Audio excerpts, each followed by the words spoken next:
এবার প্রবল প্রতিদ্বন্দ্বী হয়ে উঠেছেন প্রবীণ রাজনীতিবিদ রুহুল কবির রিজভী এবং স্বরাষ্ট্রমন্ত্রী সালাউদ্দিন আহমেদ। তবে এই প্রতিদ্বন্দ্বিতা কোনো রাজনৈতিক সংঘাত, সাংগঠনিক বিরোধ কিংবা ব্যক্তিগত দ্বন্দ্বও নয়। তবু রাজনীতির অন্দরমহলে তাদের নাম ঘিরেই যেন জমছে নতুন সমীকরণের মেঘ।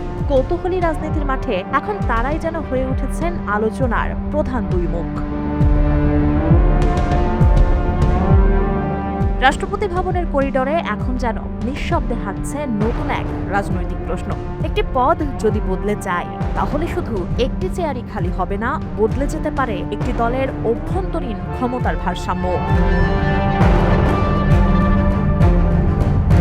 বাংলাদেশের ২৩তম রাষ্ট্রপতি হিসেবে বিএনপির মহাসচিব মির্জা ফখরুল ইসলাম আলমগীরের নাম ঘিরে রাজনৈতিক অঙ্গনে জোর আলোচনা চলছে। বিভিন্ন গণমাধ্যমে প্রকাশিত খবর আর রাজনৈতিক মহলের আলোচনায় ফখরুলের নামটি ক্রমেই সামনে আসছে। আর যদি শেষ পর্যন্ত সেই জল্পনাই সত্যি হয়, তাহলে বঙ্গভবনে উঠবেন মির্জা ফখরুল, আর নয়াপল্টনে খালি হবে বিএনপির মহাসচিবের চেয়ার। সেখানেই শুরু হচ্ছে নতুন প্রশ্ন, কে হচ্ছেন বিএনপির পরবর্তী মহাসচিব?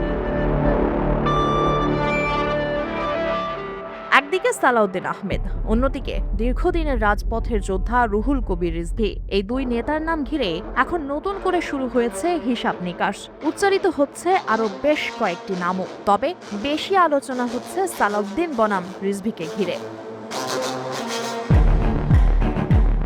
মির্জা ফখরুলের স্থলাভিষিক্ত হিসেবে দীর্ঘদিন ধরে সালাউদ্দিন আহমেদের নাম আলোচনায় ছিল।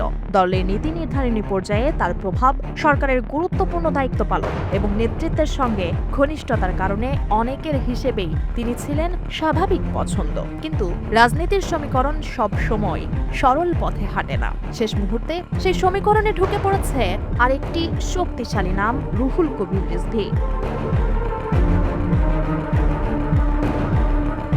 যে নামটি বিএনপির দুঃসময়ের সঙ্গে প্রায় সমার্থক হয়ে আছে।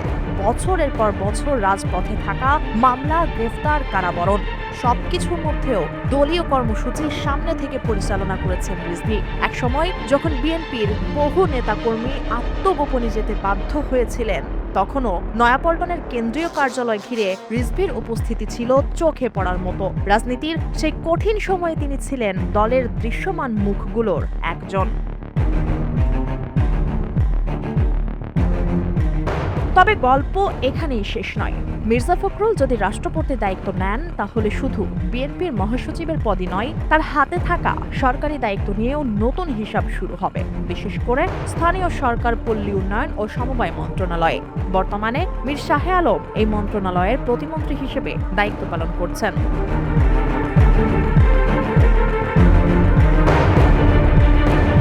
রাজনৈতিক অন্দরমহলের আলোচনায় একটি সম্ভাবনা হচ্ছে মীর শাহে আলমকে প্রতিমন্ত্রী থেকে পূর্ণমন্ত্রী করা হতে পারে। এই সমীকরণ হলে মন্ত্রণালয়ে ধারাবাহিকতাই বজায় থাকবে। কিন্তু আরেকটি সম্ভাবনা নিয়ে আলোচনা আরও বেশি কৌতূহল তৈরি করছে।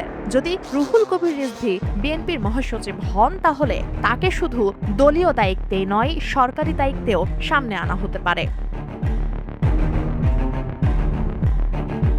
দলের মহাসচিবের পাশাপাশি দপ্তর সহ পূর্ণমন্ত্রী।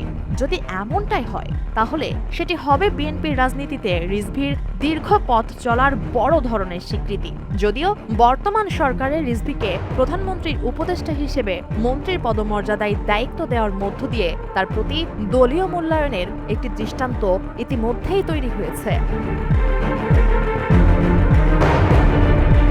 রাষ্ট্রপতি যে মির্জা ফখরুল হচ্ছেন, সেটা নিয়ে সর্বমহলেই বেশ জোরে সোরে আওয়াজ পাওয়া যাচ্ছে। কিন্তু বিএনপির মহাসচিব পদ নিয়ে এখনো চলছে কানাকানি। কেউ বলছেন সালাউদ্দিন স্বাভাবিক পছন্দ, কেউ বলছেন এবার রিজভীর পালা, আবার কেউ কেউ বলছেন শেষ মুহূর্তে আসতে পারে এমন একটি নাম যা এখনো আলোচনার কেন্দ্রেই নেই।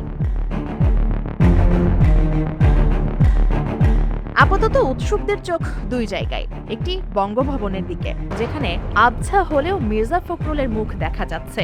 অন্যটি নয়াপল্টনের দিকে, যা এখনো ঝাপসা। বঙ্গভবনে মির্জা ফখরুলের নতুন অধ্যায় শুরু হলে নয়াপল্টনের অধ্যায়ে কি রুহুল কবির রিজভী নাকি সালাউদ্দিন অধ্যায় শুরু হবে, নাকি থাকবে নতুন কোনো চমক? এসব প্রশ্নের উত্তরই এখন খোঁজা হচ্ছে। তবে আপাতত বিএনপির আগামী দিনের রাজনীতির হিসেবে সবচেয়ে জোরালো যেই নাম দুটি উচ্চারিত হচ্ছে তা হলো রুহুল কবির রিজভী আর সালাউদ্দিন আহমেদ। শেষ পর্যন্ত কার নামের পাশে টিক চিহ্ন পড়ে সেটির জন্য অপেক্ষায় রয়েছেন বিএনপির তৃণমূল কর্মী থেকে শুরু করে কৌতূহলীরাও।